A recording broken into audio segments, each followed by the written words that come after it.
I wish I would have drove down from Dent County, but I drove down from Butler County in Poplar Bluff. So I'm going to Dent County after this tonight. You appreciate how much you miss your bed when you haven't been in it in 5 days. But it's a pleasure to be in Howell County. And I want to say thank you to all the folks here in Howell County for sending to Jefferson City the 2 state reps and the senator that you had. Mike Cunningham, Representative David Evans, Representative Robert Ross. I served with 2 of the 3, and I work with the new one.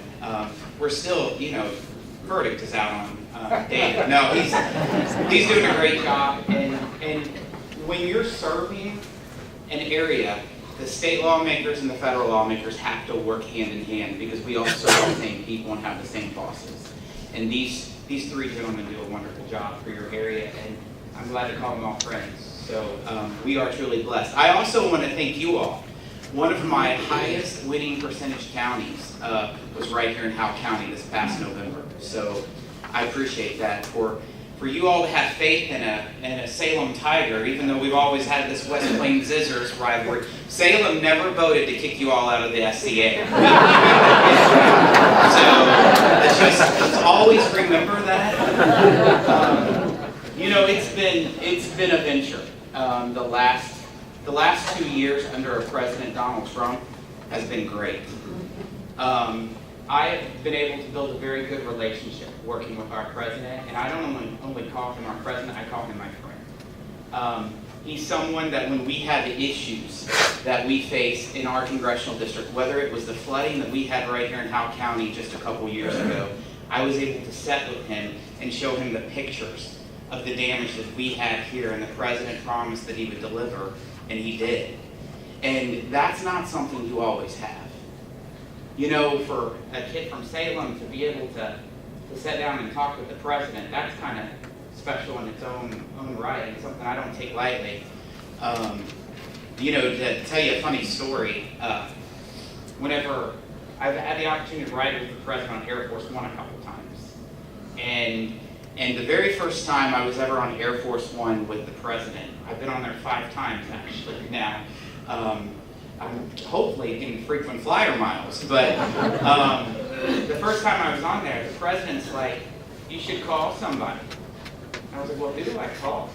And he's like, "Well, call your mom or your dad." I was like, "Okay." So the president is seated right next to me, and I'm on Air Force One. I was like, "I'm going to call my mom," and I'm thinking she's not going to answer the phone because what's the number going to show up, like blocked or unknown? Air Force One, And so the way that you use the phone on Air Force One, you literally pick up the phone and someone answers it, and you tell them the number you want to dial and who you want to speak with and who you are, and then you hang up, and then they connect.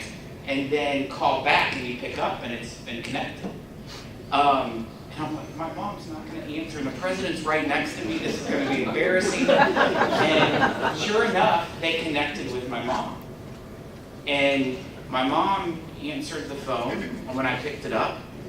And I was like, "Mom, you won't believe where I'm at right now." She's like, "Where are you at?" And I'm like, "I'm on Air Force One with the president right now." "Is the plane going down?" I was like, "No, we would be in trouble if it was." And she's like, "What do you need?" And I'm like, "The president told me to call you. I'm just calling you." She's like, "I'm busy. I gotta go." So my mom didn't even get to talk to the president. But I say that because I come from a unpolitical family. My mom worked on the assembly line at Briggs and Stratton. My dad was an auto mechanic and a pastor. And sometimes I don't know if they really know what I do. But it's pretty awesome to be able to work with our president. He's doing some awesome things, and he is a good friend to our area. I know that when issues come up, I can talk to him. He may not always agree, but he will ask a ton of questions, and if you can get him on your side, you've got a warrior, and he's with you. What's going on in Washington, D.C. the last 92 days have been a nightmare. Since Nancy Pelosi has taken over the majority, I'm telling you folks, it's worse than probably what you're seeing on TV. I don't know exactly what you're seeing on TV, but I'm telling you, I'm in a basket of crazy land. And whenever Nancy Pelosi looks like a moderate because of the new freshman Democrats that are elected, that means it's scary for the Democrat Party. I don't call them the Democrat Party anymore. I call them the Democrat Socialist Party, because that's in fact what they are with AOC and Omar and Tlaib. I could go down the laundry list. And these folks, they don't believe in the same values that we believe in. If you just think about the first 92 days that Nancy Pelosi's been in charge, on day one, on January 3rd, they changed the House rules in multiple ways. One, they eliminated the debt ceiling. So no longer do you have to vote to raise the debt for our country. It just continues to go up and go up without ever a vote. It's crazy. We're already at $22 trillion in debt. And so now Congress doesn't have to vote on it. They also made it easier to raise your taxes. For the first time in 25 years, they changed that rule. Even when the Democrats were in power the time before, they didn't change that, because they feel like they need more of your money. The first day of their time in office, a Democrat member of Congress from California filed articles of impeachment against Donald Trump. This is real. I mean, then we can talk about the policies that they're pushing. I mean, we have Democrat members that don't only oppose securing the border, but they want to tear down existing barriers that we have because it's immoral. That's what they believe. They also have their party no longer is fighting over abortion. We're not talking about abortion. We're not talking about protecting the unborn. We're talking about protecting the born. I'm sponsor of the Born Alive Survivors Abortion Act. I went down to the House floor and made a motion to try to bring it to a vote. Nancy Pelosi ruled it out of order. We have a discharge petition trying to just protect children that survive an abortion, that they are not then murdered. There's numerous people around this world that have survived abortions. But when you see the Virginia governor say that, after it's born, we'll decide whether we'll keep it or not, this is the Democrat Party of today. This is not the Democrat Party of John F. Kennedy, or even Bill Clinton for that matter. In our congressional district, we don't have Democrats like that. But this is where that party is moving.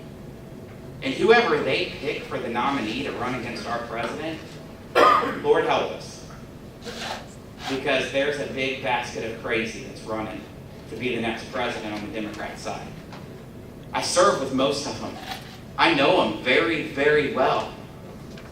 And I'm telling you, we cannot take 2020 for granted. The Green New Deal.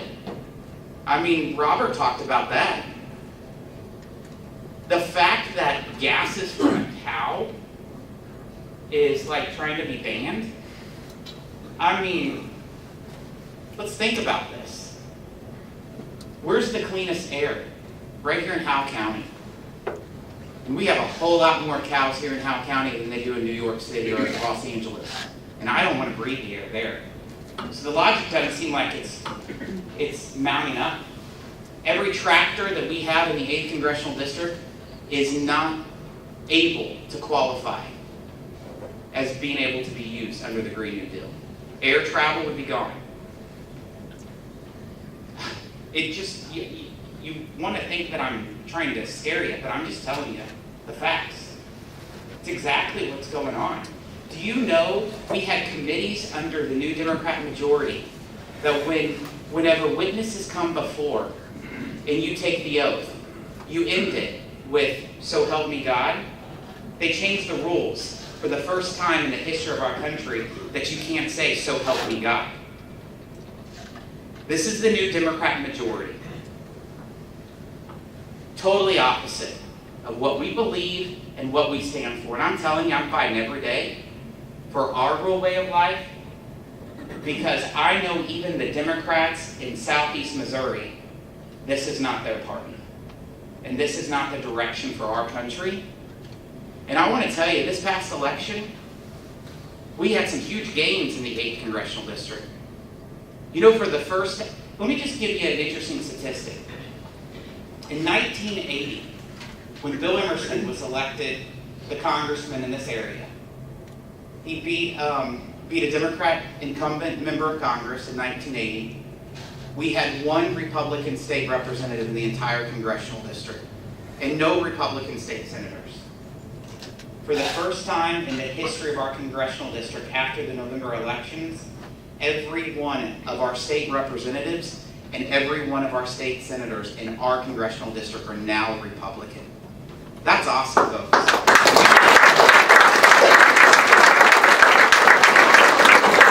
We in Southeast Missouri, we're not fooled. We see what's going on with the Democrats nationally. Do you realize that our percentages that we had in the 8th Congressional District were large enough that they propelled us to fire Claire McCaskill as our U.S. Senator?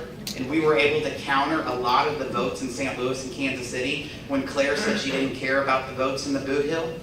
We gave her the boot. That's what we did. You know, we don't talk about the secret weapons.